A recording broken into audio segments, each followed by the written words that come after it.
Silverstone is the venue for the opening rounds of the 2019 Avon Tyres Caterham 420R Championship.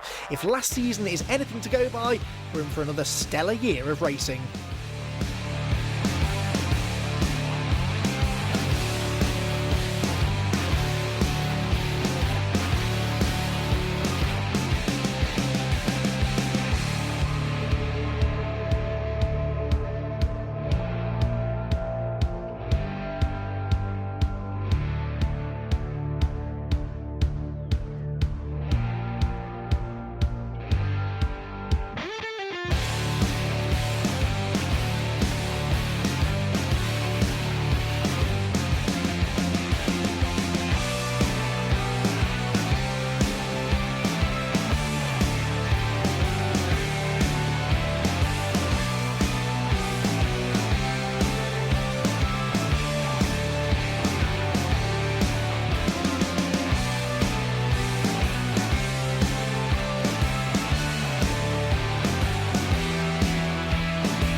It's a welcome return to the Caterham paddock this year for six-time Olympic champion Sir Chris Hoy.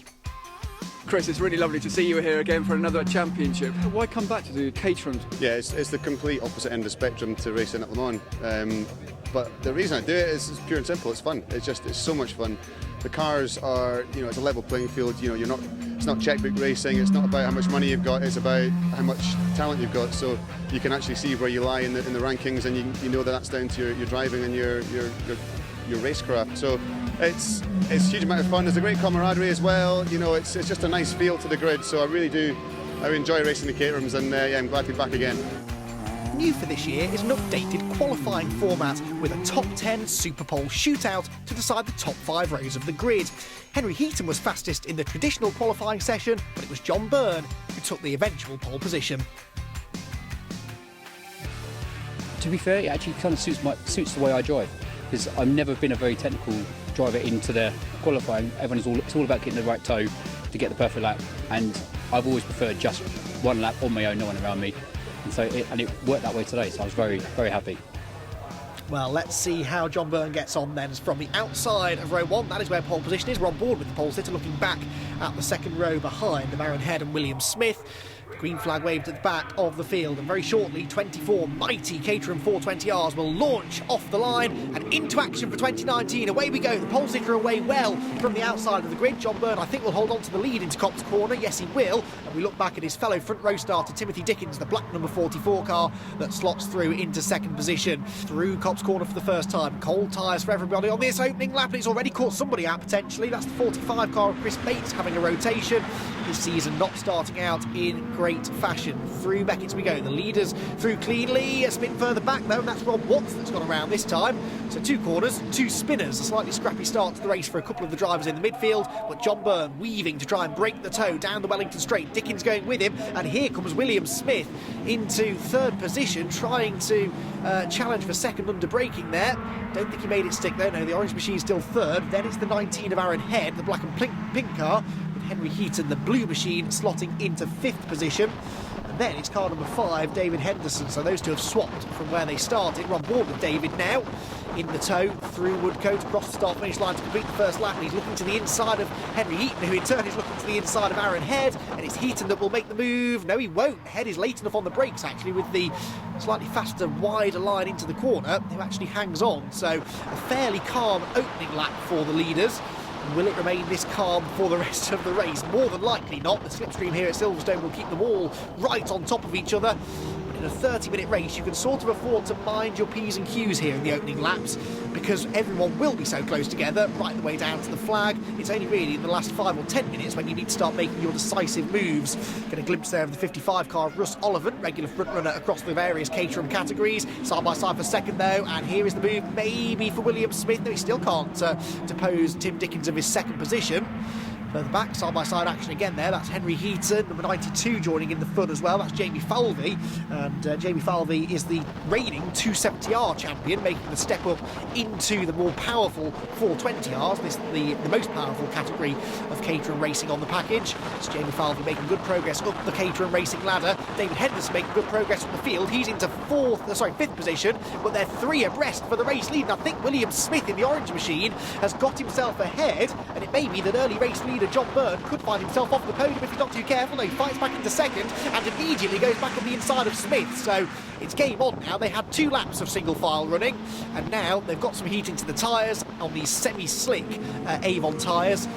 They are now starting to really push on down the Wellington Straight again, and once more David Henderson pulling out of the slipstream. But once you pull out of the tow, if you don't then pick up another slipstream from another car in front of you, it's like hitting a solid brick wall, and your car just goes absolutely nowhere. You've got to time that run correctly. That's what John Byrne has done, look, to get the lead back away here from William Smith. So from first to fourth to first again within less than a lap for the pole-sitting driver John Byrne, who in Super Pole went 3/10 quicker than anybody else. But it was actually Henry Heaton that was quickest in the initial qualifying session. And then without the draft, different drivers starting to make their way to the front. John Byrne actually said that he doesn't particularly enjoy or isn't particularly strong with the slipstreaming style of qualifying you usually see in this championship. So he really did enjoy that opportunity to go it alone in Super Pole on board with Chris Hoy then. And he's just slightly off the tail of that leading group of cars. But Chris is a quick driver. He's had a few one-off appearances in Caterham racing. He's raced some radicals over the years as well. And the 11-time world champion in cycling is now making further steps into his motor racing career. Always been a fan of the sport and pretty handy at it as well. If these leaders keep falling over each other, I wouldn't be at all surprised to see Chris Hoy joining in the second half of the race. David Henderson we're on board with. He's up into 3rd position now. John Byrne leading the way, and Aaron Head appears to have got into 2nd position now. Wheelerfield again, wide line being taken there by the 23 of Justin Armstrong. He is the man bringing up the rear of what is a 2, 4, 6, 8, 9 car train of leaders. Heaton, the blue car, another fairly experienced Caterham racer these days. He's in 5th position across the line. With these more powerful cars, the slipstream maybe has a slightly smaller effect than we see in maybe the 270 or the 310R championships, but the more powerful cars get, maybe the less dependent they are on that slipstreaming, but it is still a factor. That's keeping them all right together. Down into Beckett's again. Henderson in 3rd, looking for 2nd, but Aaron Head in front of him is looking for the race lead. Carried a bit more speed off the turn. Doesn't really actually carry that speed down the straight, and it is Henderson who's quick, but look at that, pulls out of the tow and goes nowhere. There's a bit windy here as well at Silverstone, and maybe there's a headwind down that back straight, and that will be exaggerating that phenomenon. It's not slowing down. Aaron Head though, who gets to the race lead for the first time, and following him through there, that was Henderson I think, wasn't it, going through as well? Yes, David Henderson into 2nd position now, the red and black car. So John Byrne down into the 3rd position. Won't be too worried about that just yet though. There is a long way to go in this first race of the season, but all of these drivers will be considering themselves as championship contenders this year. Bit of book drafting, why not? This is very, very similar to the sort of NASCAR style racing we see over in America. Book drafting a part of their championship racing. The same here in Caterham, and it's John Byrne that took advantage of that to slingshot right back into the race lead. But is he a bit slow off the corner? Yes, he is. And so here comes Aaron Head. Locking up on the inside though was Aaron Head, and so actually he has to bail out of the potential overtaking manoeuvre. Careful not to run out over to that curve on the exit of Beckett's corner, down the Wellington Straight. They hook the white line to the left-hand side of the road. To the outside goes Aaron Head, and David Henderson doesn't know where to go. Thought briefly about going up the middle, but that opportunity was taken away from him by Aaron Head, who moves smoothly to the left-hand side of the road to take over the race lead. Off the road, unfortunately, is Douglas Thane in the number 73 car. And I'm not sure if that's a spin or if that's a mechanical drama, because he's pulled off to the side of the road up against the barriers and appears to be out of the race. And maybe some mechanical dramas there for Doug. Lead us back across the start-finish line then, fanning out 2 and 3 wide. Chris Hoy is now on the tail of this group. You can see his black and green car with the Hoy markings across the rear of it. So he is now in probably about 12th place or so, but within sight of the race leaders. Overcast skies here at Silverstone. The circuit is more or less dry though. That's what's allowed them to really start to push on now as we get into the middle portion of the race.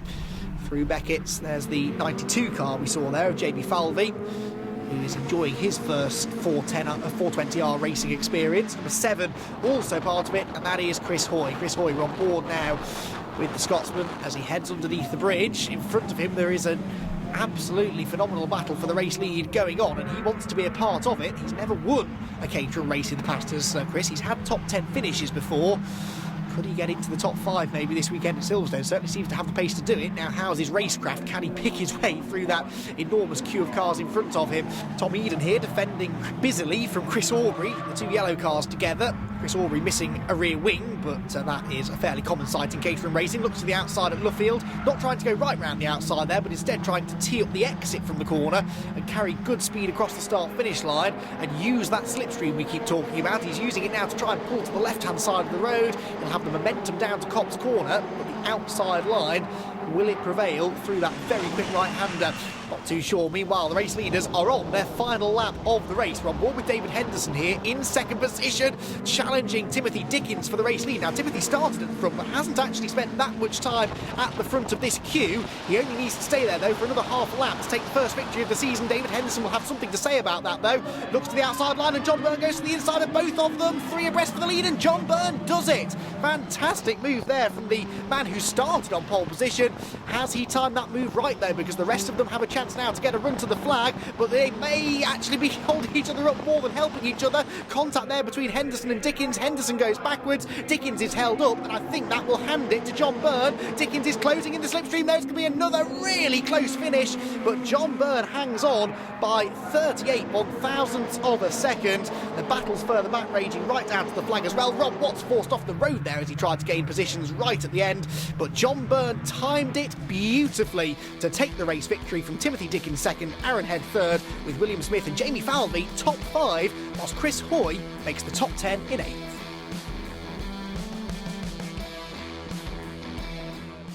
It was far from simple. That was one of the toughest races I've ever had. Because there's so many long straights, everyone was just drafting each other down the straight. So I think we'll get a nice gap coming out in and out of a corner. I look behind me, and then 3 people come flying past me down the straight. And it's like that every single lap of the race until the end. It was a bit of a frenetic race, that's for sure. Yeah, so many good people in this championship that just being up the front means you're probably battling 8-9 people that are, got the opportunity to win. So it was busy. I looked down at my timer with 18 minutes to go and was wishing for the end of the race. Well, remarkably, John Byrne won the second race by an even smaller margin, meaning he leads the championship, leaving Silverstone. Aaron Head is second, whilst David Henderson and Timothy Dickens are tied for third at this early stage.